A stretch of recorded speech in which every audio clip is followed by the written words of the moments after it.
even though political posturing might be satisfactory in the short term to make yourself feel like you're stomping on the table and doing something significant, it may not directly contribute to the outcome we all want, which is for these Canadians to come home safely. And sometimes escalation is not the right political path.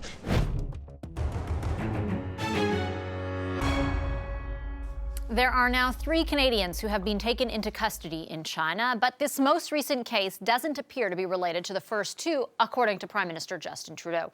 He discussed the situation in a year-end press conference earlier this afternoon, and the CBC's Katie Simpson joins us now with more on that. Hey, Katie, nice to see you. What do we know? We have a better idea of how this all came to the government's attention. So what we know about the Canadian who is being detained in China, this 3rd Canadian since, of course, December 1st, when Canada arrested Meng Wanzhou, the CFO of Huawei.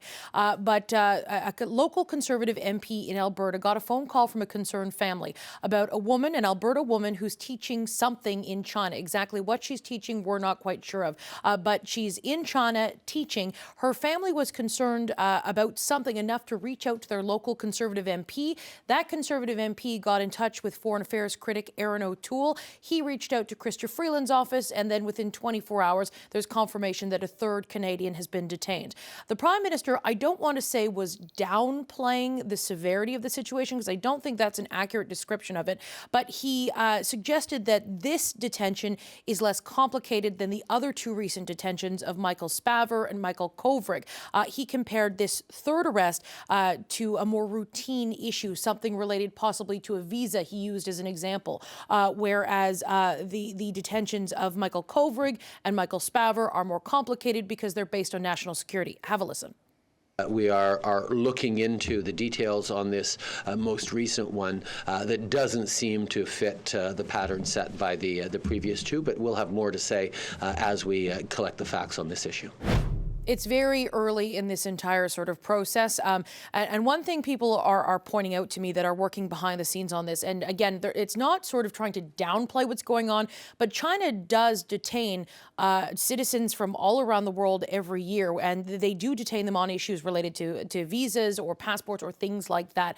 There was certainly not a downplaying of this issue. I don't want it to come across as that's what I'm saying there, but this is something that does happen, whereas the national accusations of breaching Chinese national security, that is more rare than the other issues. There has also been a lot of talk from various onlookers about sort of the lack of vocal support from our allies or anyone sort of jumping to Canada's defense. I know you've learned some new information about that. What is it? Yeah, you'll remember when Canada was in its spat with Saudi Arabia, which it probably still is in that spat with Saudi Arabia, you'll remember Canada's closest allies like Great Britain, like the United States, they didn't sort of stand up and stand beside Canada in those very difficult times. And there had been some concerns, particularly around what Donald Trump has said after the Huawei arrest, when Donald Trump spoke out to Reuters and said, yes, he would intervene in the case if it would help him deal with trade issues with China. But according to a source with direct knowledge of the situation, I'm told that there is a quiet campaign happening at the diplomatic level behind the scenes of Canadian diplomats reaching out to allied countries to try and get more public support in this tiff with China. What I'm being told is that, again, diplomats are reaching out to allies, and that there hasn't been a resistance to that request for more leaders to be proactive and more leaders to be public in their support of Canada. I'm told that Canada is making the argument that while this is happening to Canada today, it could be another country just like a Canadian ally on another day, and there seems to be some sort of recognition that China's behavior needs to be called out on the public stage, and I'm told to expect perhaps some additional public international support in the next couple of days. We'll be watching for it. All right, thanks, Katie. The CBC's Katie Simpson. What should we make of the arrest of a third Canadian, and what does it mean for the Canada-China relationship? Peter MacKay served as Minister of Justice from 2013 to 2015 and Minister of Foreign Affairs from 2006 to 2007. He's now a partner at Baker McKenzie law firm. I spoke with him earlier this afternoon. And Peter MacKay joins me now from Toronto. Hi, Mr. MacKay. Thanks for joining us. Really appreciate it. The Prime Minister, speaking at his year-end press conference today, says the detention of a third Canadian doesn't appear to be similar to the first two detentions of two gentlemen, Michael Kovrig and Michael Spavor. And this detention is different in that it doesn't appear really to be linked to allegations of breaching Chinese national security. What do you make of this third detention, and how do you think we should be interpreting it?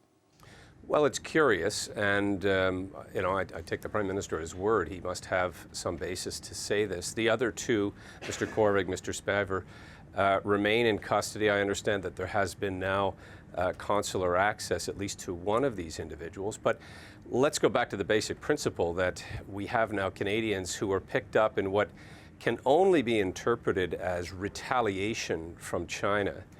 And what is equally troubling and on full display, and it shows how tenuous the relationship really is when it comes to human rights and how Canadians are dealt with in their country versus how we would deal with an individual, let's say Ms. Meng in this instance. And the spotlight has to be on the systems themselves. Access is one thing, but presumption of innocence, basic right to disclosure of information, the opportunity to go before a judge, all of which has happened in the Canadian instance. We have an individual who has already appeared, has been released on bail, and will go before a judge again in relatively short order to answer to charges that in this case come from outside of Canada. But their system is completely different. And having dealt with consular cases in the past, these are really at the whim of the president, and it is very political in their country. Having dealt with those kinds of cases, what is the federal government up against, or the people, even in the bureaucracy, working to not only gain consular access to the two individuals, but try and secure their release? What are they up against? Well, they're up against a very intransigent system, and a system that not only has a very different view of people's individual rights, but also has a very different view of how it works in our country. I recall, Vashi, meeting with my counterpart at that point, the Foreign Affairs Minister, about a Canadian from Toronto who was in custody. He happened to be a Uyghur, which was an egregious situation for him when he returned to China to visit parents, and was picked up for similarly very vague national security threat allegations. In custody, still in custody, I might add. And when I spoke to the Foreign Minister about a Canadian in their custody, he said, well, this individual is not a Canadian because he was born in China. So that was a problem to begin with. But at the same time, they had an individual in Canada who they wanted returned. And so I walked them through the process, not unlike the process that I've referred to with Ms. Meng, where there was an extradition that had to occur. He said to me, you call the judge. I said, well, we don't call judges in Canada as elected officials, as politicians. I said, if I did, that would wind up on the national news, or it would wind up on the front page of the paper. He said, you call the media. So that, highlighted again how rights in China are completely different when it comes to an individual and allegations, serious allegations or otherwise. Was your message ever absorbed? It's fascinating to hear what the conversation was like, because I imagine in this case, the conversation is very similar. And the question that we've all been asking for the past few weeks is, when the Canadian government says we're following the rule of law, is there any point at which the Chinese government is going to believe them?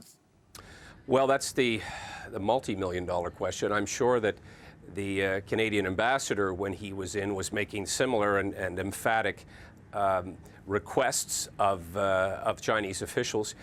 I can only speculate as to whether this was absorbed, or I guess more importantly, respected by not only Chinese officials, but by the president, by the Politburo, by those who are ultimately in control of everything. And therein, to make a penetrating statement of the obvious, is what is on display again. A different value set, a different system of justice, a different system of government. One being democratic, Canada's, theirs not so much, a basic dictatorship, to quote our Prime Minister. There are calls from the opposition for the Prime Minister himself to intervene. What do you think, A, of those calls, and B, what is the calculation like behind the scenes to determine at what level does which official get involved? Well, because this has escalated and because it has such far-reaching implications on things such as trade, the president's comments have made the situation exponentially more complicated and difficult because it leaves the impression that we have someone in custody, or at least we have somebody arrested and released on bail because of politics. And that is clearly not the case. We have an extradition treaty with the United States. We have international obligations that we're following. But the president's comments, and I would say our own prime minister's comments in suggesting he knew of this before it happened, gives the Chinese the belief, and the belief that they hold dearly, is that their system is the correct one. They think that politics does play a hand and that there can be interventions at that level. So with that as the backdrop, and given everything that's at stake, the foreign minister, at a minimum, needs to be involved and fully engaged, and I suspect she is. But it may very well take the Prime Minister playing a more proactive role in all of this. One other thing I'd point out, Vashi, is that we have seen the U.S. Secretary of State, Mike Pompeo, has called this detention, the previous two detentions, unlawful. He has condemned the Chinese actions in this regard. But we have seen very little from other international partners. How worrying is that? I find that troubling, and we've seen that in the past vis-a-vis the comments from Saudi Arabia and Saudi Arabia's over-the-top reaction. So it does beg a bit of a question as to where are our friends and allies in this circumstance? Where is Canada's shining beacon of human rights and our ability to lead the world in this regard if we can't even get our friends to support us and rally around us when we have citizens in jeopardy? Is that on us or is that on them? Well, I think it's on both. I think we haven't been able clearly to convince them, or we don't have maybe the moral authority that we think we do. But it also shows, I suspect, a fear factor that other countries have vis-a-vis the trade implications and other implications from China. And look, China is a very large player now, to say the least, our second largest trading partner. But look at the aggression in the South China Sea and what they have been up to in terms of the Belt and Road Initiative, in terms of their financial dominance, not only in their own region, but around the world. And so, as again, to draw the analogy with Saudi Arabia, there is a lot more than simply the freedom and the rights and the well-being of a few of our citizens, and I don't diminish that for a moment, but there are massive implications here, and I suspect that we are at perhaps a new low in Canada-China relations, which in and of itself is a problem for us going forward. Is there a way to bring the temperature down, or are we kind of in a holding pattern until there's a decision on the Huawei CFO? Well, diplomacy is predicated on contact and having ongoing and sustained discussions, and I'm sure that is the effort that is happening out of Beijing, Canada's embassy there. I suspect that at the political level, the highest political levels, we continue to make interventions and try to talk China down in terms of what we are doing and our role in this detention of Ms. Meng, and how we are following our international obligations and our rule of law. And she has been released. She is out on bail. She, as I outlined earlier, was given every opportunity to see the charges against her, to now be among families living in her home or her father's home in Vancouver, whereas we have two Canadians languishing in Chinese detention centers, very limited access, and no real understanding of why they have been picked up. Okay, I have to leave it there. Thank you so much, Mr. McKay. Nice to see you again. Pleasure, Vashi. Best for the holidays.